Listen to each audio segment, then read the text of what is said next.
Hello students, good morning. बच्चे, हमने जो न्यूटन फॉरवर्ड इंटरपोलेशन फार्मूला किया था उसका डेरिवेशन किया था। आई होप आपने वो कर लिया होगा। अब हम उसी बेस पे कुछ क्वेश्चंस करते हैं। वो आपके न्यूटन फॉरवर्ड इंटरपोलेशन फार्मूला के ऊपर ही डिपेंड करते हैं। उसी बेस के क्वेश्चन है। सबसे पहला question, construct Newton forward interpolation polynomial of following data. x is equal to 4, 6, 8, 10, y is equal to 1, 3, 8, 16। मतलब ये आपका आर्गुमेंट है और ये आपकी एंट्री है। Hence evaluate f5। अब बच्चे, आपको पता है क्योंकि 5 की वैल्यू पूछ रखी है, यहाँ पर 4, 6, 8 और 10 की वैल्यू दे रखी है। आर्गुमेंट 5 के ऊपर पूछ रखा कि y की वैल्यू क्या होगी। तो अब जैसे 5 से ही पता चलता है कि ये स्टार्टिंग में है, बिगिनिंग में ही है, तो इसलिए यहाँ पर आपका क्या लगेगा, न्यूटन फॉरवर्ड फार्मूला लगेगा। अगर मान ले ये यहाँ पर आपका 9 के ऊपर पूछता तो फिर वो न्यूटन बैकवर्ड फार्मूला लग जाता। तो सिंस हमने अभी न्यूटन फॉरवर्ड फार्मूला ही किया है तो हम न्यूटन फॉरवर्ड के ही क्वेश्चन करेंगे। तो सबसे पहले आपने यहाँ पर ये एंट्री इसकी, ये x आर्गुमेंट 4, 6, 8 एंड 10, उसके बाद F X is equal to 1, 3, 8 and 16। तो सबसे पहले हमने फर्स्ट डिफरेंस निकाला, del F X 3 minus 2 2, 8 minus 3 5, 16 minus 8 8। उसके बाद सेकंड डिफरेंस 5 माइनस 2 3, 8 माइनस 5 3। उसके नेक्स्ट थर्ड डिफरेंस 3 माइनस 3 0। उसके आगे हमने निकालने की जरूरत नहीं है क्योंकि ये आपका थर्ड डिफरेंस इसमें दिया हुआ है। उसके बाद बच्चे, अब यहाँ पर आपको पता है क्योंकि आपने जब न्यूटन फॉरवर्ड इंटरपोलेशन फार्मूला किया था तो उसके अंदर आपने देखा था कि आपको किस किस चीज़ की ज़रूरत होती है। वो आपको पता है, जैसे ये फार्मूला यहाँ पर लिखा है, एफ ए प्लस में U H, F A U del F A U into U minus में 1 del square F A U into U minus 1 U minus में 2 डेल क्यूब एफ ए। ये चीज़ आपको अब इसके अंदर इस फार्मूले के अंदर वैल्यू फाइंड आउट करने के लिए आपको क्या चाहिए, एक तो ए चाहिए, यू चाहिए, और आपके पास अब यू और ये ए कहाँ से आएंगे। अब देखो यहाँ पर सबसे पहले ए जो होता है वो होता है initial term, initial argument. Initial argument आपका क्या है, 4, क्योंकि हम यहाँ पर आर्गूमेंट की बात करें क्योंकि 5 हमारे पास आर्गूमेंट दिया हुआ, तो यहाँ पर 4 है ए, और जो x जिस पे भी वैल्यू फाइंड आउट करनी है वो होता है आपका x। तो x is equal to 5, h is the interval of डिफरेंसिंग।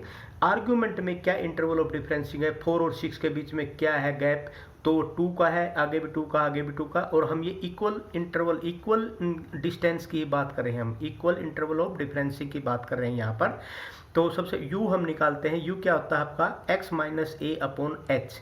x क्या है 5, a क्या है 4 एंड डिवाइड बाई 2h, तो ये आएगा 0.5। तो अब हम इस फार्मूले के अंदर जो ये फार्मूला यहाँ पर दिया हुआ है एफ एक्स का मतलब x किसके बराबर है, x हो गया आपका 5, ये x किसके बराबर होगा यहाँ से, x is equal to U H A plus में यू एच। अब यहाँ से आपको पता चल गया x is equal to A plus U H. अब F X A plus U H is equal to F A plus U del F A plus U into U minus 1 by 2 del square F A plus U into U minus 1 U minus 2 del cube F A और factorial 3। बस यहीं तक हम लेंगे क्योंकि यहाँ पर ये 0 हो गया।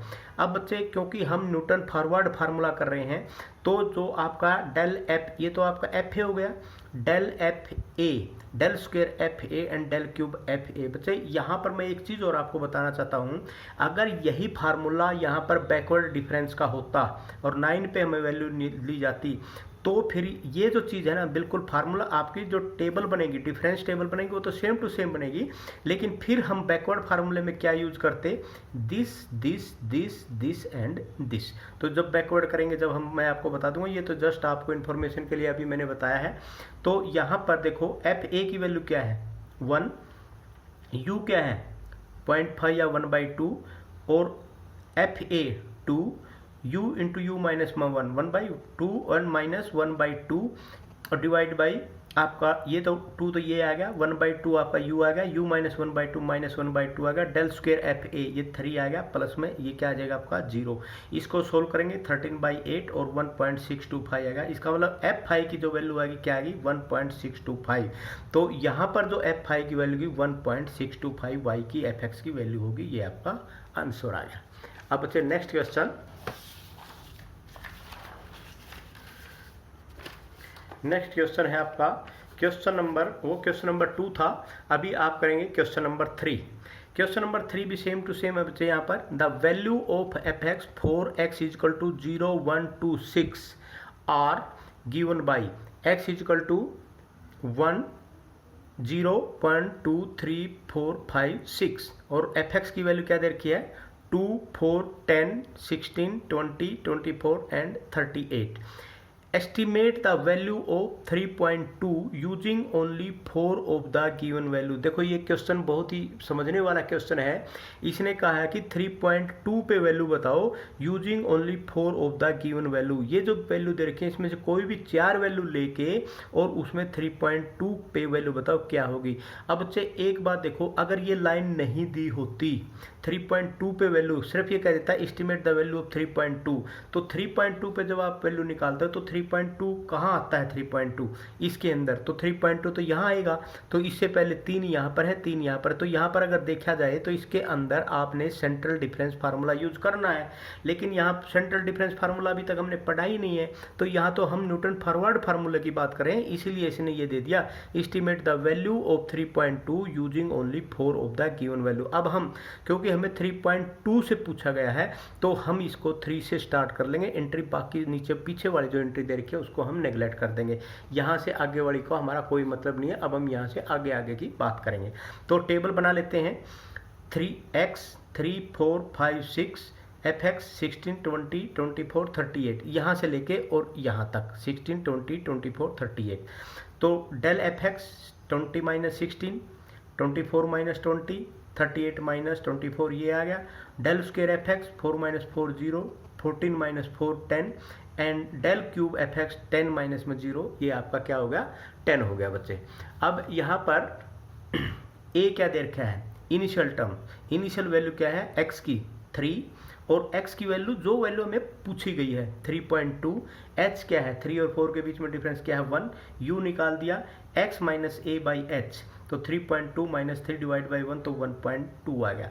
अब इसको भी हमने जो फार्मूला आपका है बाय न्यूटन डिवाइडेड वाला जो फार्मूला, उस फार्मूले के अंदर रख देंगे न्यूटन फॉरवर्ड इंटरपोलेशन फार्मूले के अंदर इसको रख देंगे एफ ए प्लस में यू एच। ए प्लस में यू एच की वैल्यू ये एक्स के बराबर होता है, ये किसके बराबर है ये एक्स के बराबर है, तो एक्स की वैल्यू क्या है 3.2, तो 3.2 इसका मतलब यहाँ पर हो जाएगा एफ 3.2 पे आप ये वैल्यू फाइंड आउट कर रहे हैं एफ ए प्लस में U del F A plus में U into U minus 1/2 del square F A plus U into U minus 1 U minus 2/6 del cube F A. और अब ये वैल्यू रख देंगे, ये जो एफ ए की वैल्यू 16, ये जो 16 वैल्यू है ये सारी की सारी वैल्यू यहाँ से 16, 4, 0, 10 हम ये वैल्यू रखेंगे यहाँ पर 16, 4 ये 0.4 नहीं 4 है और ये आपका क्या है 0 एंड ये 10 है, इसके अंदर ये वैल्यू रख दी। वैल्यू रखने के पास आपके पास 17.28 आ गया और ये आपका क्या होगा आंसर हो गया। तो नेक्स्ट क्वेश्चन है स्टूडेंट्स, क्वेश्चन नंबर ये आपका 2, 3 क्वेश्चन नंबर 4। क्वेश्चन नंबर 4 में ये बहुत ही important question, most important question है बच्चे, इसको आप ध्यान से समझना। From the following table find the number of students who obtained marks less than 45। देखो एक बार फिर बता रहा हूँ, from the following table find the number of students who obtain marks less than 45। तो marks number of the students ये question दे रखा है आपके पास 30 to 40, 40 to 50, 50 to 60, 60 to 70, 70 to 80 और ये दे रखे नंबर ऑफ द स्टूडेंट्स। अब जब कभी ऐसा क्वेश्चन हो कि उसे लेस देन बताओ या उसे मोर देन बताओ, ऐसे क्वेश्चनों को के लिए जो मार्क्स दे रखे हैं ना उस मार्क्स को हम इसी फॉर्म में चेंज कर लेते हैं लेस देन में। तो सबसे पहले इसको लेस देन में चेंज करेंगे और फ्रीक्वेंसी ऑटोमेटिक आपकी कम्युनिटी फ्रीक्वेंसी में चेंज हो जाएगी। कैसे चेंज होगी वो मैं भी बताता हूँ। मान लिया हम कहते हैं कि लेस देन 40, लेस देन 40 कितने बच्चे हैं 31, लेस देन 50 कितने बच्चे हैं, तो ये 42 भी है और ये 31 भी लेस देन 50 है, तो यहाँ पर 31 आएगा, लेकिन यहाँ पर क्या आ जाएगा आपका 73, ये दोनों जोड़ के 73 आ जाएगा। लेस देन 60, लेस देन 60 में आपका क्या आ जाएगा, लेस देन 60, इसमें ये 51 भी ऐड हो जाएगा और ये 51 प्लस दिस और ये हो जाएगा 124। लेस देन 70, लेस देन 70 में ये भी ये सारे के सारे काउंट हो जाएंगे, ये आ गया 159। लेस देन 80 कितने स्टूडेंट हैं, 31 प्लस 35 प्लस 51 प्लस 42 प्लस 31, ये आपके पावर, और इसको क्या बोलते हैं, ये आपकी कम्युलेटिव फ्रीक्वेंसी होती है जब एक दूसरे में ऐड हो जाती है। बच्चों आप, आई होप आपको समझ में आ गया होगा, आपने इसको लेस देन की फॉर्म में चेंज कर लिया। अब यहाँ पर देखो, आपने सबसे पहले फर्स्ट डिफरेंस निकाल दिया, 73 माइनस 31 42, 124 माइनस 73 51, 159 माइनस 124 35, 190 माइनस 159, तो ये आ गया। इसी प्रकार सेकंड डिफरेंस निकाल दिया, थर्ड डिफरेंस निकाल दिया एंड फोर्थ डिफरेंस निकाल दिया, फिफ्थ डिफरेंस आपका ऑटोमेटिक क्या हो जाएगा, 0 हो जाएगा। अब यहाँ पर बच्चे देखो ए क्या है, इनिशियल टर्म्स, अच्छा इसने पूछा है क्या, लेस देन 40, तो ये तो आपका एक्स हो जाएगा, ठीक है, और स्टार्टिंग कहाँ से है, 40 से। इनिशियल टर्म्स आपकी इनिशियल वैल्यू क्या है मार्क्स की, आपकी 40, तो ए बराबर है 40, एच बराबर है इनके बीच में कितने का गैप है, 10 का, तो इंटरवल ऑफ डिफरेंसिंग इज 10, एक्स की वैल्यू 40, तो you x minus A by H, तो ये आ गया 0.5, 0.5। अब ये 0.5 आपका यू आ गया, इस बेस पे अब आप इस क्वेश्चन को सोल्व करेंगे और ये अब आपका क्या हो जाएगा, Newton forwarded interpolation formula F A plus U H is equal to F A plus में U del F A plus U into U minus 1/2 del square F A plus U into U minus 1 U minus 2 del cube F A plus में U into U minus 1 U minus 2 U minus 3 del की 4 F A and 4 factorial.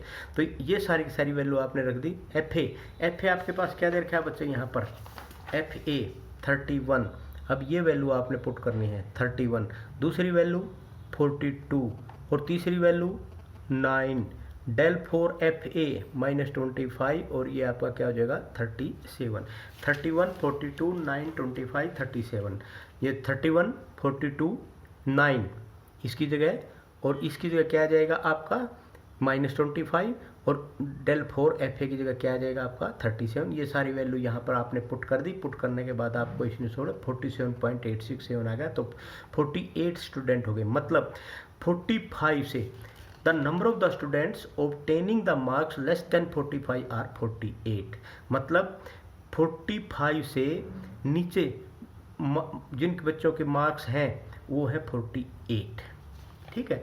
अब बच्चे एक बात, एक question और ये यहाँ पर पूछ सकता है कि भाई 45 से नीचे मार्क्स कितने बच्चों के हैं, 30, यहाँ पर 45 से नीचे मार्क्स लेस देन 45 कितने हैं 48। अगर ये भी पूछ ले कि भाई 40 के और 45 के बीच में मार्क्स कितने बच्चों के हैं, 40 लेस देन 40 कितने हैं 31 और 45 वाले बच्चे कितने हैं 48, तो 48 में से 31 माइनस कर देंगे तो ये आ जाएंगे आपका 17 बच्चे। तो अब तो इसने यही पूछ रखा number of the students obtaining the less than 45, इसका आंसर आ गया 48, यही आपका आंसर था। ये बच्चे 3 क्वेश्चन थे जो कि न्यूटन फॉरवर्ड इंटरपोलेशन के ऊपर डिपेंड करते थे। अब हम पहले बैकवर्ड फार्मूला करेंगे, न्यूटन बैकवर्ड फार्मूला, और उसके बाद न्यूटन बैकवर्ड फार्मूला के ऊपर जो क्वेश्चन है वो क्वेश्चन करेंगे। इन क्वेश्चनों कर लेना। Thank you very much.